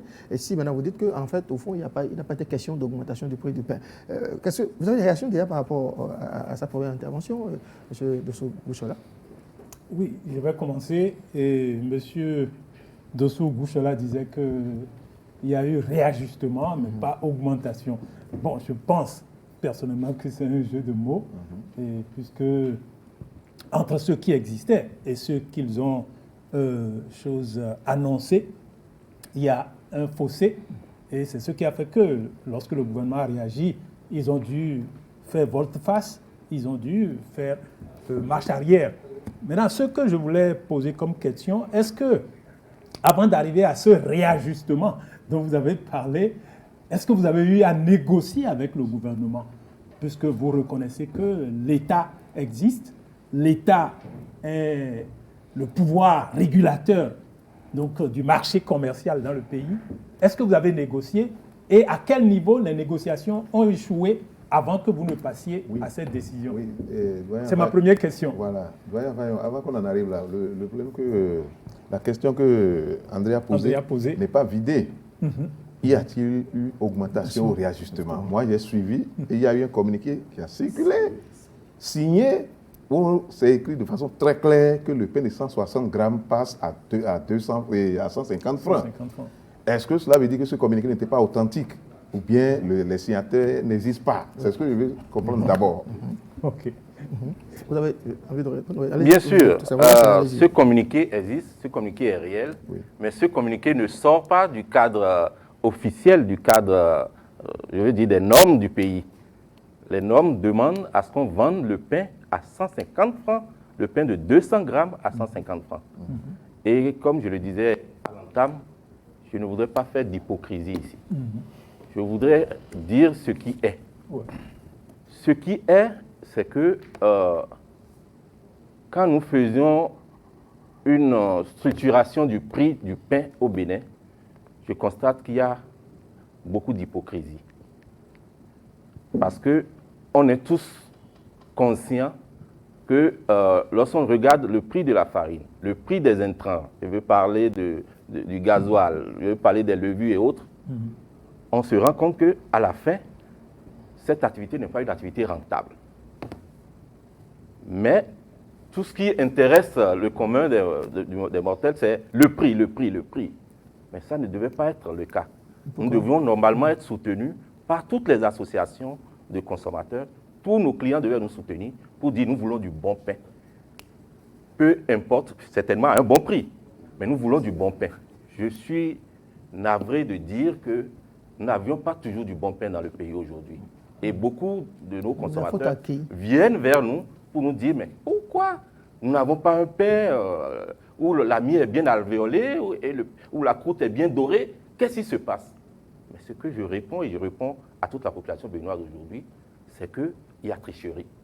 Puisque si nous devons respecter cet arrêté de 2008, nous n'allons tous fermer boutique. Et les gouvernants sont informés, nous sommes informés, et c'est ça, je dis, il y a de l'hypocrisie. Il faudrait qu'on amène le pain à son juste prix, et là, vous êtes sûr que, puisque vous voyez déjà, il y a des sachants ici, il y en a qui savent faire le pain, ils savent bien faire le pain, ils ont la matière pour faire le pain.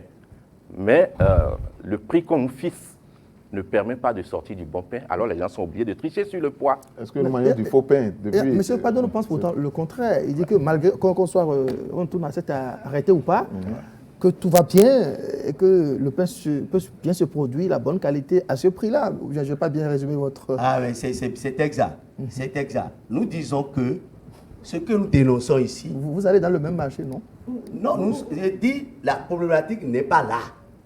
Les gens ont triché, comme je l'entends maintenant, et ça se confirme.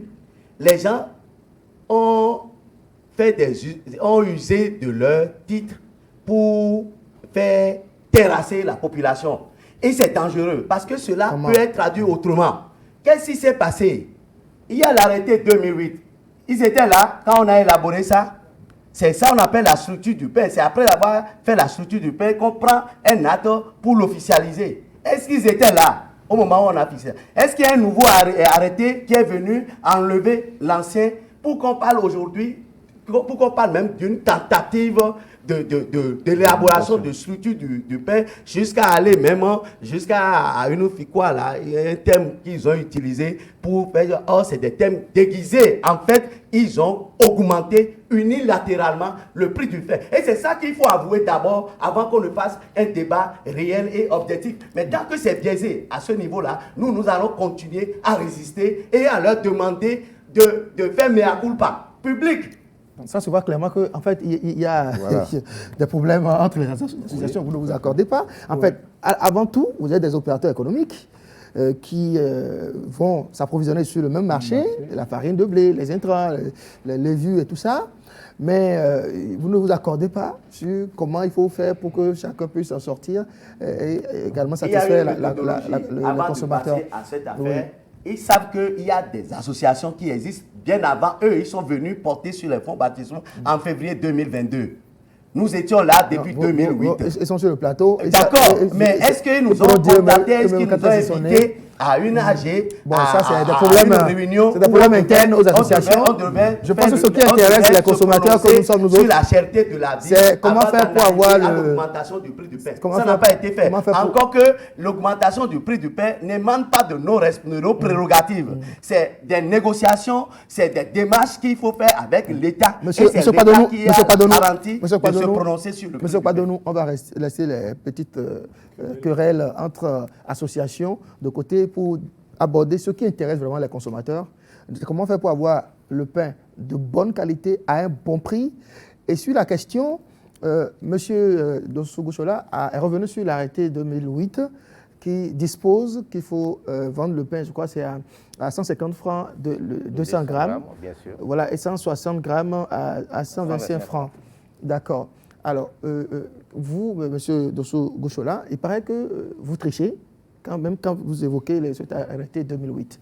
À quel niveau se situe la tricherie? Oui, je suis heureux que vous ayez recentré le débat, parce qu'on n'est pas venu pour étaler sur le plateau nos divergences. Tout à fait.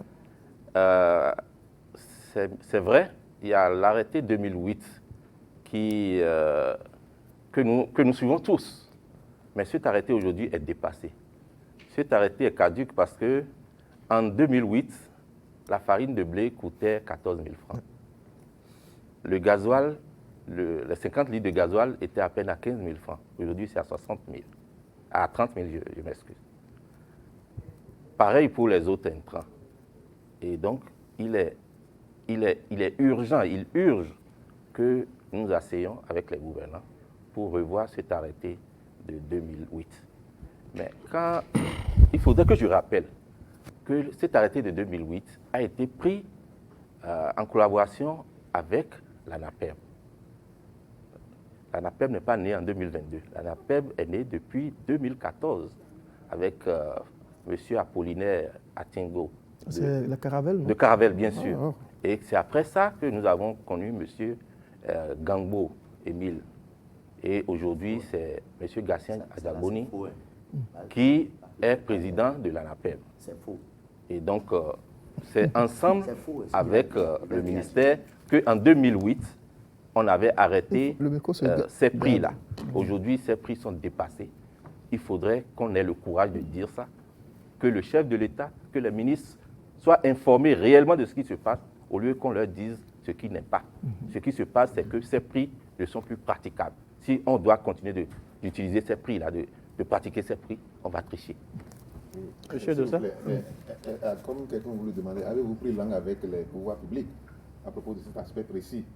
Deuxièmement, le gouvernement a pris des mesures pour vous accompagner dans le cadre de cette crise. Bien sûr. Est-ce que ces mesures vous permettent quand même de garder le prix, l'ancien prix, jusqu'à nouvel ordre, jusqu'au moment où les... On est en collaboration étroite avec le gouvernement. Régulièrement, la ministre du Commerce et ses cadres nous appellent pour qu'on échange. Et c'est le lieu de les remercier pour les décisions prises tout dernièrement, la semaine dernière. C'est heureux. Mais il faudrait rappeler que la farine ne représente à peine 49% du prix de revient du pain. Donc, en dehors de la farine, il y a les charges liées au personnel, les charges liées à l'électricité et l'eau, et les charges liées aux intrants, la levure et autres. Par conséquent, il y a encore du boulot à faire, il y a encore du travail à faire. Il y a encore du travail, oui, il y a des réactions. Rapidement, on va commencer par Eman d'abord. Oui. Oui, M. Dossa, M. Gouche l'a dit, et je l'ai dit dans mes premières prises de parole, que nous discutons avec les gens, on comprend ce qui arrive dans ce secteur-là. La farine, le coût, beaucoup de choses ont augmenté de prix. Mais à l'entendre, il a dit que s'il faut continuer par appliquer l'arrêté de 2008, c'est que toutes les boulangeries vont fermer. Alors, lorsque la tricherie rentre en ligne, que devient la vie du consommateur? Parce que lorsque vous voulez tricher là, il y a beaucoup de choses qui rentrent en ligne. Et c'est dans la tricherie, c'est à cause de la tricherie, si je le prends en mot, que les boulangeries continuent de fonctionner et d'exister. Alors que dit-on de la santé du consommateur par rapport à ce pain-là qui est produit et qui est vendu? Oui, merci. Moi, je pense que effectivement, il faut qu'on vous éclaire. En vérité, il faut que les amis fassent profil bas pour qu'on puisse prendre de la hauteur. Je ne pense pas que ce qu'ils ont fait là reflète vraiment la bonne vision du gouvernement. Le gouvernement accepte qu'on va composer avec les tricheurs sur une vie de cette envergure dans la nation. Je ne pense pas. Et donc, il faut qu'on fasse profil bas et il faut qu'on choisisse correctement les mots, les vocabulaires pour qu'on ne sème pas de la confusion encore, qu'on n'embrouille pas encore la population. Et si c'est bon, on va dire que c'est bon. Si c'est pas bon, on va dire que c'est pas bon. Et on va évoluer. Pour dire quoi? Et M. Tingbo, paix à son âme, n'a jamais été président de l'ANAPEB. Je suis membre fondateur de l'ANAPEB. D'accord? Oui, d'accord.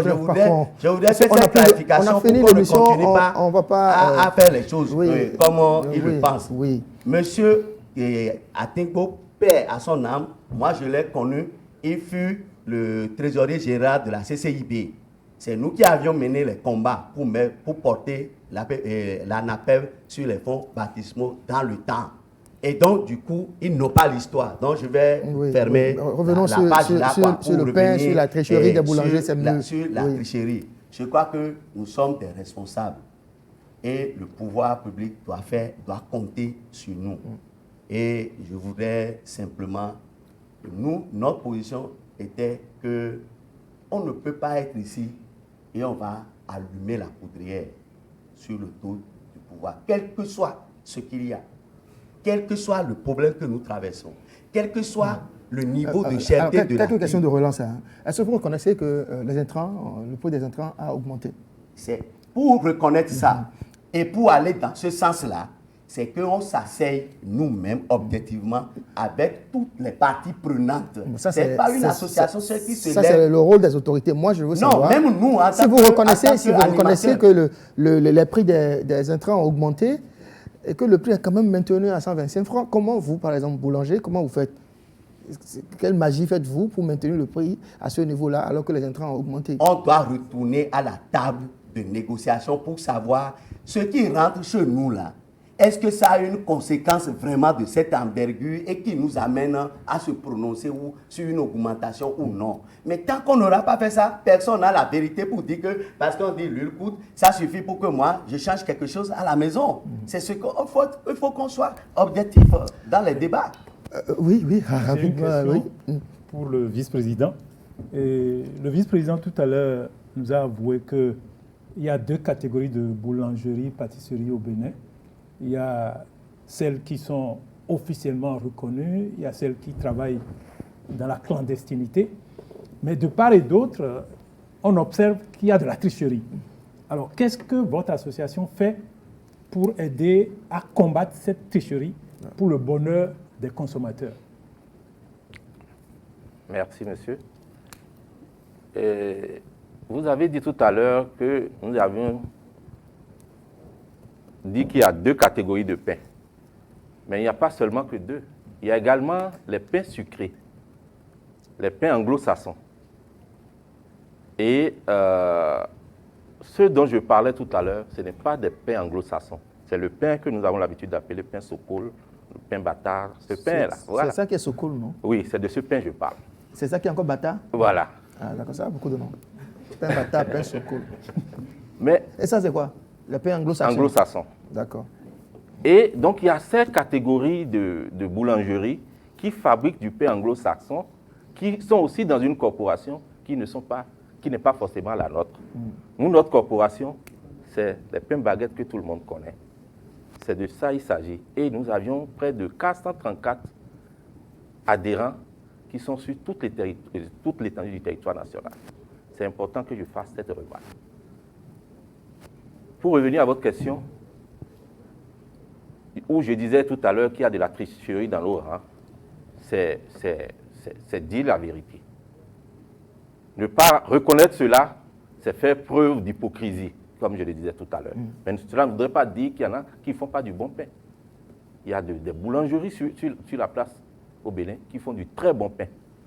Mais ce que nous voulons, c'est que pour l'ensemble de la population, que ce soit la règle, que tout le monde fasse du bon pain. Du bon pain. Et c'est pour ça que nous souhaitons que le gouvernement, avec nous, qu'on s'asseye et qu'on revoie la structuration du pain et qu'on mette ça sur la place publique, qu'on dit voilà ce que ça donne. Et donc, on ne peut pas vendre à tel prix. Cela se fait ailleurs dans la sous-région. Et nous souhaitons que ça se fasse aussi ici. Qu'il y ait une vérité de prix. Monsieur Souadou. Ok, merci, monsieur André. Par rapport à la tricherie, nous, en tant que centre de formation, nous avions positionné ça sur deux points principaux. Nous avions, en réalité, c'est un problème de conscience professionnelle. Conscience professionnelle, pourquoi? Ce n'est pas que sur la santé qu'on agit. Le pain, aujourd'hui, quand vous prenez 1 kg de farine, nous avions les sachants qui sont là, qui peuvent très bien témoigner de ce que je dis. La norme prévoit que ça nous donne 8 baguettes de pain, si je me trompe. Donc, le sac de 50 kg doit me donner au minimum 400 pains. Alors, je me rends compte que je n'arrive pas à être rentable avec ça. Qu'est-ce que je peux faire pour être rentable? Donc, le kilo, je peux donc m'arranger pour avoir 12 pains. au lieu de 8. Là, j'agis soit sur le contenu, c'est là nous parlons de la présence de bromates, de potassium et consorts, soit j'agis carrément sur le poids. Donc, quand nous faisons le débat, ce n'est pas que sur le prix réel, le prix final, c'est aussi sur ces éléments-là. Donc, en voulant travailler sur le poids, je me rends compte que je n'ai plus 160 grammes. Vous aurez donc des pains. Tout à l'heure, on a mesuré en termes de taille et tout, mais en termes de poids, comme l'a dit le président, c'est vrai, nous avions des boulangeries qui n'ont pas du tout de pèse-poids pour savoir est-ce que mon pain respecte réellement les normes, 160 grammes, 150 ou 140. Donc, questions ici ont des poids différents et c'est sûr qu'il n'y a aucun pain de 160 grammes ici. Forcément. Je l'ai mesuré à vue d'œil. Voilà. Même déjà, en gardant ça à la main, vous saurez que ça n'était pas ça 50 grammes. Donc, nous pensons, comme on le dit, on voit au dehors quelqu'un qui se comporte bizarrement, on dit qu'il a un problème d'éducation. Là également, dans ce secteur, nous pensons honnêtement qu'il y a un problème de formation, d'où notre centre de formation qui essaie quand même, nous ne sommes pas les meilleurs, certes, mais nous essayons quand même d'apporter cette conscience professionnelle-là déjà à nos apprenants à la base pour leur dire, quand vous serez à votre propre compte, tenez compte de ci, tenez compte de ça. En réalité, avant même d'aller à la pratique, ils ont des cours de développement personnel qu'ils font, des cours de culture d'entreprise et de conscience professionnelle. Ça permet à la personne d'être préparée au fait que, si je me mets à mon propre compte, voilà ce à quoi je dois répondre, sinon la nature te le rendra. Donc, c'était juste un mot. Vous formez les futurs boulangers et des boulangers vertueux qui vont nous offrir de bons pains à la bonne taille, au bon poids. J'espère que quand ils vont vous quitter et entrer, n'est-ce pas, sur le marché, ils ne vont pas se transformer en des manipulateurs de bromo. On espère. En tant que centre de formation, notre vision en réalité, c'est d'arriver à avoir un pain made in Bénin. Aujourd'hui, nous avions plusieurs produits, on dit made in tel endroit.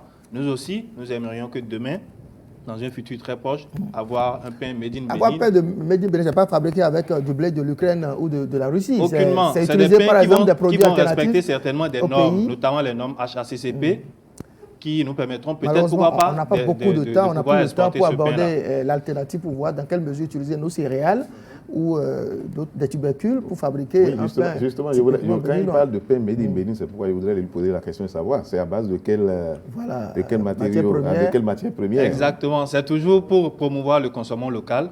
Donc, principalement, c'est à base du manioc, dans un premier temps. Le reste, ça viendra progressivement. Donc, voilà. Je voudrais rebondir sur... Oui, je dois dire qu'on a fait beaucoup de travail scientifique avec le ministère de l'Agriculture. Et en dehors de la farine de manioc, il est possible de faire du pain avec de la farine de maïs, également avec de la farine de niébé. On l'a testé plusieurs fois dans nos boulangeries et on sait le faire, on sait faire ça. Et il suffit que le gouvernement oblige nos meuniers à utiliser cette farine-là. Et si nous pouvons avoir cette farine... Comment faire adopter ça au Béninois qui a l'estomac complètement extraverti? on aime tout ce qui vient d'ailleurs. Comment nous faire accepter du pain fabriqué avec des produits locaux? Là est la question. Monsieur Padonou a donné l'exemple du Nigeria qui introduit des produits locaux dans la fabrication de son pain. Et je connais des Béninois qui en raffolent. Les Béninois vont souvent au Nigeria acheter surtout les pains qu'on coupe en carré là. Et c'est doux, c'est bien. Mais bon, on verra bien. Vous savez, on va permettre... Vous voulez ajouter un mot rapidement Oui, c'est pour dire qu'en réalité, on ne peut que jouer sur nous-mêmes pour pouvoir donner un beau truc à nos consommateurs en réalité. L'histoire d'introduire les céréales ou les tubercules dans la production du pain, ce n'est plus un secret de polichinelle. C'est exact. Et nous, avec l'université, aujourd'hui, on a plus de 5 spéculations. On a le manioc, on a le maïs, on a la patate douce, on a le fruit à pain, on a la banane plantain, on a le fonio, ainsi de suite, ainsi de suite. Donc, nous, on a organisé le salon du pain béninois à l'Institut français. On a fait la journée d'exhibition. Il y a 125 pays qui sont venus au Bénin ici, devant le ministre de l'Agriculture, les 2 ambassadeurs, celui du Brésil et de la France, et le ministre de l'Enseignement supérieur. Donc ça veut dire que la technologie existe. Ça veut dire qu'est-ce qui reste? C'est l'organisation de la filière Parce qu'on ne peut pas aller demander à un artisan de planter un manioc, il récolte, il manipule, et c'est ça, on veut appeler la farine de panifiable avec laquelle on va commencer par préparer du pain. Ce n'est pas ça. C'est que ce qu'on a dit, il faut qu'on organise la filière jusqu'au moulin. Et c'est les moulins qui sont les répondants finaux. C'est eux qui vont mettre, qui vont élaborer et sortir sur la proposition, sur les exigences de la loi qui régisse ce secteur. C'est les moulins qui vont nous donner le produit final. Le boulanger va, il achète, quel que soit le taux auquel le gouvernement a dit qu'on va introduire la farine panifiable. Oui, mais je voudrais qu'ils analysent tous les contours d'abord. Je ne voudrais pas que ce que nous voyons avec les poulets ou ce qui coûte 10 000 km ici, là, à 1500 et pendant ce temps, ce qu'on voit pour les locaux est à 3000. Alors que les autres qui doivent leur survie aux chambres froides sont à 1200 là. Faudrait pas, parce que le maïs, il faut voir le coût du maïs, le coût de la pâte, tout ça. On va nous dire le pain consommant local, c'est bon, et nous sommes à 200 francs là. Il faut analyser tous les contours et prendre des dispositions en amont, d'abord avant d'aller là. Monsieur Afayan, on va finir avec vous, avant de retrouver Robert Acloso. Le président Padonou, je crois que l'idée d'utiliser les produits locaux pour préparer le pain, c'est un projet à saluer, c'est un projet à encourager. Maintenant, le président Padonou est l'un des spécialistes de la production du pain sucré, du pain salé. Et sur ce plateau, nous avons appris que la consommation du pain, c'est une question de santé publique. Et les spécialistes en question de nutrition sont unanimes sur le fait que si nous voulons vivre longtemps, nous devons faire très attention avec le sel et le sucre, entre autres. Alors, je voudrais demander au président Padonou, au niveau de leur boulangerie, est-ce qu'ils ont des instruments qui leur permettent de veiller au dosage du pain, dans leur pain, du sucre et du sel dans leur pain? Est-ce que la question du dosage est vraiment prise au sérieux pour que nous ne soyons pas livrés à l'abattoir? Oui, très rapidement, monsieur. Oui, sur cette question, je crois qu'il n'y a pas de souci. Moi, dans mon statut, moi, je ne suis pas spécialiste que du pain sucré. Et comme je l'ai dit, à la fois que le pain soit salé, que le pain soit aigre, que le pain soit tout ce que vous voulez, moi, je le suis. Mais je crois que sur les questions de sel même, on a un projet là, maintenant, au ministère de la Santé, où on est en train de travailler depuis l'année dernière sur la réduction du taux de consommation du sel dans le pain. Et on a commencé par réduire, ensemble avec le ministère, il y a un projet là-bas. Et donc, on est en train de réduire les dosages, tels que vous l'avez dit, du sel dans la... Et l'expérience là est probante, parce que quand vous avez ce pain-là vous-même, on est en train de proposer même qu'on peut aller jusqu'à faire même un pain sans sel, puisqu'il y a du beurre sans sel que les gens prennent, et on peut faire du pain sans sel, et on l'a démontré sur toute l'étendue. J'ai une question pour vous, pour finir. Oui. Est-ce que vous promettez de me répondre de façon sincère? Oui. Combien de fois avez-vous déjà fabriqué du pain avec du bromure de potassium, vous-même? Ça là, ça fait très longtemps. Oui, ça fait très longtemps. Parce qu'au commencement, même les gouvernements ne savaient pas. C'est après qu'on a informé. Mais depuis qu'on a informé cette affaire, on a fait la sensibilisation, on a formé des gens et on peut préparer, on a démontré dans nos unités et à la télé qu'on peut préparer du pain sans bromate de potassium. Moi, vous me demandez, je peux vous faire ça. Et il n'y a aucun problème. Ce que les gens font, les autres, en tout cas, ce que les gens font, ils n'ont pas appris le pain. Ils sont venus dans le secteur et ils ne font pas d'efforts pour apprendre le pain. C'est le problème là, ça. Et ce que nous nous disons, ils trouvent ça encore compliqué, ils trouvent ça encore dur, ils se rebellent encore contre nous. On ne peut pas fonctionner comme ça. Et chez vous, M. Dosso-Gouchola, quels sont les adjuvants que vous utilisez, les petites astuces pour combler le gap quand même créé? Pour gonfler le pain. Oui, pour gonfler le pain. On sait que ça coûte cher les écrans aujourd'hui et tout, avec la conjoncture internationale, la guerre et tout. Quelles sont les astuces que vous utilisez? Oui, il faut dire que, comme je l'ai dit à l'entame, il y a beaucoup d'astuces pour faire gonfler le pain ou bien pour diminuer le poids mais avoir la même longueur de pain. Mais notre rôle, ce n'est pas d'encourager les nôtres à ces manières peu orthodoxes. Notre rôle, c'est d'amener les uns les autres à faire du bon pain pour la bonne santé de notre population. Je vais retrouver maintenant pour finir cette émission un consommateur de pain, Romain Acloso. Bonsoir. Romain. Ouais. Alors, qu'est-ce que les gens, les amis disent sur les réseaux sociaux par rapport au pain? J'imagine que nous avons fait rage récemment avec l'augmentation du prix. Bon, de façon globale, les gens interviennent par rapport aux mesures prises par le gouvernement lors du Conseil des ministres du 23 mars dernier. Ouais. Qu'est-ce qui est dit? On va commencer directement avec les commentaires.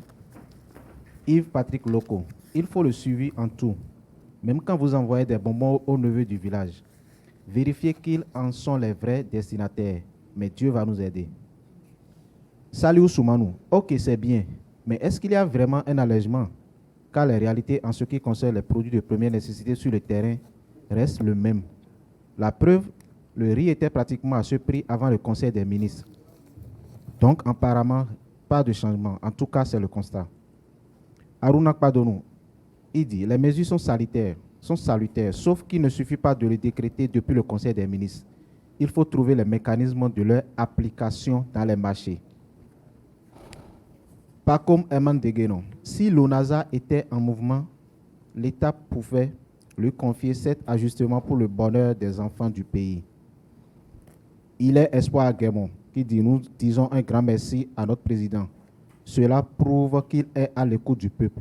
Mais nous demandons qu'il y ait suivi afin de pallier aux détracteurs. On va lire un dernier commentaire. Oui. Régis Baudier, qui est à Porto-Novo, qui dit « Certaines boulangeries continuent de vendre le pain à 150 francs à Porto-Novo ici. » Voilà un peu les quelques commentaires. Monsieur Dossou-Gouchola est interpellé, il vient de Porto-Novo. Alors, vous nous avez proposé quelques vidéos. Quelques vidéos qui voilà, pour, on va aller rapidement avec la réalisation.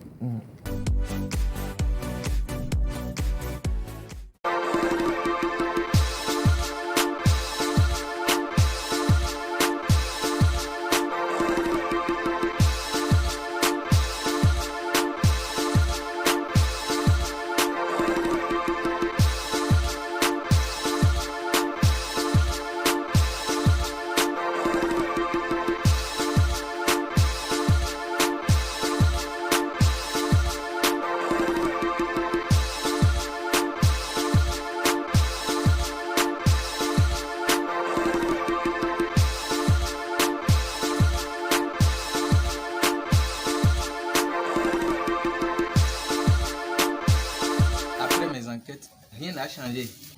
Pain de 125, on n'a pas trouvé l'argent pour acheter dans ce pays-là. C'est ça que vous amenez à 150.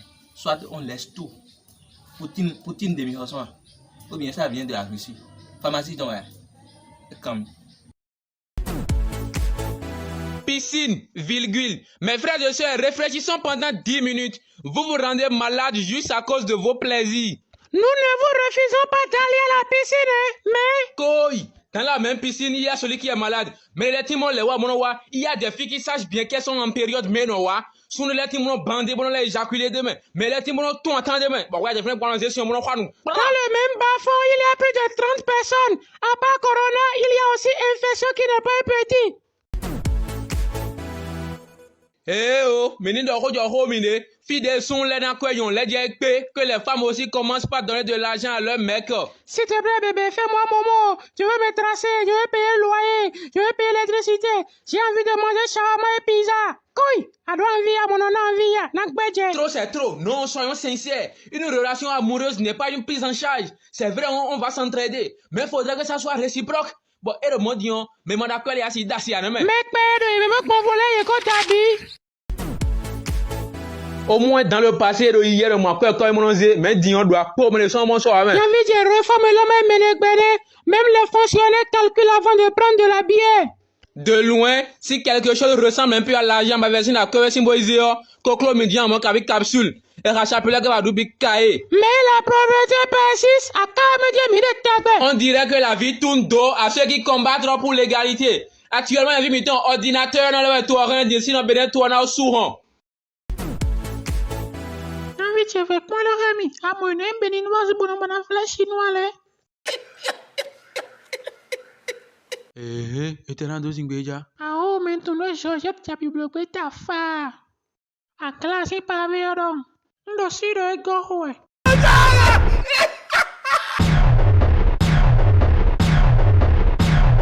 Ah, et j'ai eu à. Belle les gars, yeah.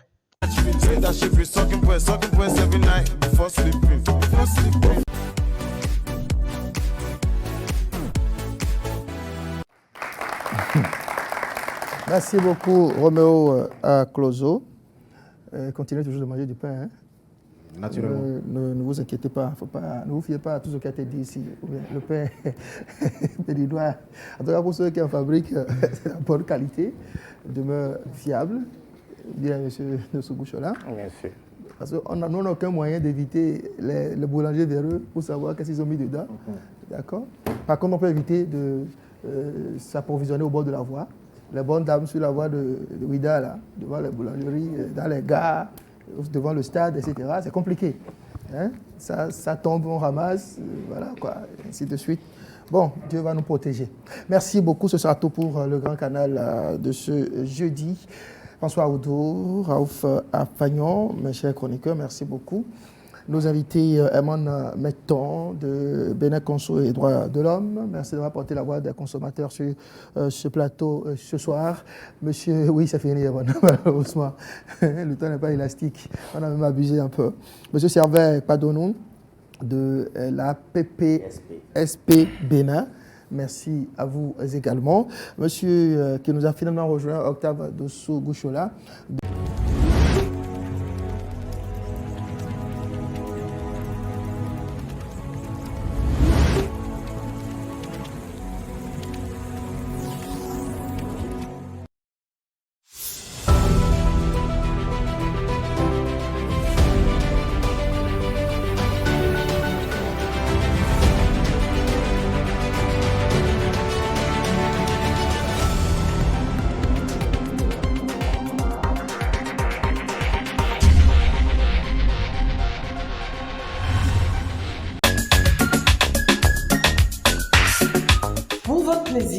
Celui de vos enfants, la découverte des trésors royaux et de l'art contemporain du Bénin se poursuit avec l'atelier de pratique artistique.